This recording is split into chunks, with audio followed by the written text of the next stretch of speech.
Hello বন্ধুরা, আমি আবার চলে এসেছি একটি নিউ ভ্লগ নিয়ে। আজকের ভ্লগটা হলো জামাই ষষ্ঠী নিয়ে। তো এডিট মারতে একটু লেট হয়ে গেছে, তাই ছাড়তেও একটু দেরি হয়ে গেছে। জামাই ষষ্ঠীতে আমি ও আমার হাজব্যান্ড ম্যাচিং ড্রেস পরেছিলাম। তো তোমরা সবাই বলবে কেমন লাগছে আমার দুজনকে। বাবার বাড়ি খুব কাছে, তাই আমি হেঁটে হেঁটে গিয়েছিলাম। তো বাবার বাড়ি চলে এসেছি। দেখো, আমি সিঁড়ি থেকে উঠে যাচ্ছি, আর আমার মেয়ে বলল যে মা, তোমার একটা ভিডিও বানিয়ে দেব। তারপর গিয়ে দেখলাম রান্নাবান্না সব শেষ।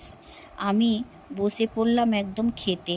আর খাওয়ারের মেনুতে ছিল ভাত, আলু ভাজা, পটল ভাজা, বেগুন ভাজা, পটলের দলমা, মাছের ঝাল, মাংস কষা, চাটনি, পাঁপড়, দই, মিষ্টি। তো আমি খাচ্ছি, তোমরা দেখতে থাকো। তো আমার ব্লগটা কেমন হয়েছে অবশ্যই কমেন্ট করে জানাবে। আর আমি আবার নিউ ভ্লগ নিয়ে আসতে চলেছি। টাটা, বাই বাই, সবাই ভালো থাকবে।